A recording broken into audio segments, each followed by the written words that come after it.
ಕನ್ನಡ 3ನೇ ತರಗತಿ ಪಾಠ 9 ಭಗೀರಥ.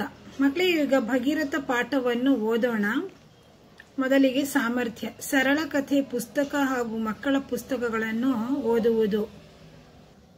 ಪ್ರವೇಶ. ಕಥೆಗಳೆಂದರೆ ಎಲ್ಲರಿಗೂ ಇಷ್ಟ. ನೀನು ಹಲವಾರು ಕಥೆಗಳನ್ನು ಕೇಳಿರಬಹುದು, ಅಂತೆಯೇ ಇತರರಿಗೂ ಹೇಳಿರಬಹುದು.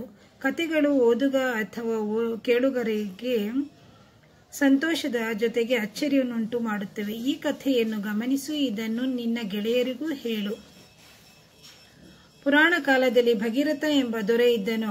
ಅವನ 60,000 ಜನ ತಾತಂದಿರು ಕಪಿಲ ಮುನಿಯ ಕೋಪಕ್ಕೆ ಸಿಕ್ಕಿ ಸುಟ್ಟು ಭಸ್ಮವಾಗಿದ್ದರು. ಅವರಿಗೆ ಸ್ವರ್ಗ ಲಭಿಸಬೇಕೆಂದು ಭಗೀರಥನು ಚಿಂತಿಸುತ್ತಿದ್ದನು. ಅದಕ್ಕೆ ದೇವಲೋಕದ ಗಂಗೆಯನ್ನು ಭೂಮಿಗೆ ತಂದು ಅವನ ತಾತಂದಿರ ಬೂದಿಯ ಮೇಲೆ ಹರಿಸಬೇಕೆಂದು ಜ್ಞಾನಿಗಳಾದ ಋಷಿಗಳು ಹೇಳಿದರು. ದೇವಲೋಕದ ಗಂಗೆಯನ್ನು ಭೂಮಿಗೆ ತರುವುದು ಅಸಾಧ್ಯವಾದ ಕೆಲಸವಾಗಿತ್ತು. ಆದರೆ ಭಗೀರಥ ತನ್ನ ನಿರ್ಧಾರದಿಂದ ಎಳ್ಳಷ್ಟು ಹಿಂದೆ ಸರಿಯಲಿಲ್ಲ. ಎಷ್ಟೇ ಕಷ್ಟವಾದರೂ ಗಂಗೆಯನ್ನು ಭೂಮಿಗೆ ತಂದೆ ತರುತ್ತೇನೆಂದು ತಪಸ್ಸಿಗೆ ಕುಳಿತ. ಬಾಯಾರಿಕೆ, ಹಸಿವು, ನಿದ್ರೆಯನ್ನು ಮರೆತ. ಬಿಸಿಲು, ಮಳೆ, ಬಿರುಗಾಳಿಯನ್ನು ಸಹಿಸಿಕೊಂಡ. ಅನೇಕ ವರ್ಷಗಳ ಕಠಿಣ ತಪಸ್ಸಿಗೆ ಮೆಚ್ಚಿ ಪ್ರತ್ಯಕ್ಷಳಾದ ಗಂಗೆ, ನಿನ್ನ ಇಚ್ಛೆಯಂತೆ ನಾನು ಭೂಮಿಗೆ ಧುಮುಕುತ್ತೇನೆ, ಆದರೆ ನನ್ನ ರಭಸವನ್ನು ತಡೆಯುವವರು ಯಾರು ಎಂದಳು. ಚಿಂತಾಕ್ರಾಂತನಾದ ಭಗೀರಥ ಮತ್ತೆ ತಪಸ್ಸಿಗೆ ಕುಳಿತ.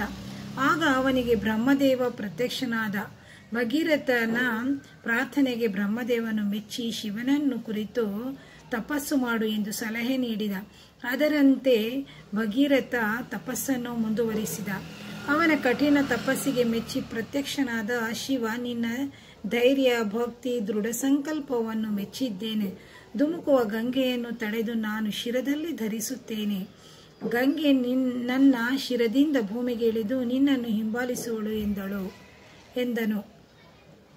ಅಂತೆಯೇ ಬೋರ್ಗದೆಯುತ್ತ ಧುಮುಕಿದ್ದ ಗಂಗೆಯನ್ನು ಶಿವನು ಜಟೆಯಲ್ಲಿ ತಡೆದು ಭೂಮಿಗೆ ಹರಿದು ಬಿಟ್ಟನು. ಗಂಗೆ ರಭಸದಿಂದ ಹರಿಯುವಾಗ ಜಹನ್ನಂ ಮಹರ್ಷಿಯ ಆಶ್ರಮ ಕೊಚ್ಚಿಕೊಂಡು ಹೋಯಿತು. ಇದರಿಂದ ಕೋಪಗೊಂಡ ಮಹರ್ಷಿಯು ಗಂಗೆಯನ್ನು ಒಂದೇ ಗುಟಿಗೆಗೆ ಕುಡಿದು ಬಿಟ್ಟನು.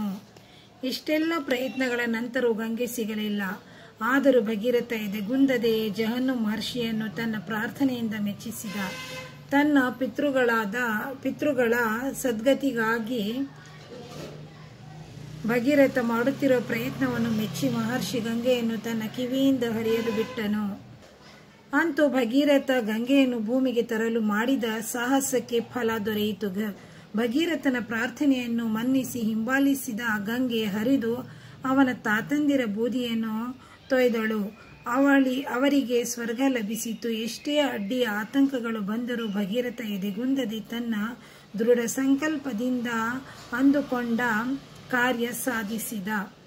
ಮುಂದಿನ ಪಾಠದೊಂದಿಗೆ ಮತ್ತೆ ಭೇಟಿಯಾಗೋಣ ಮಕ್ಕಳೇ. Thank you.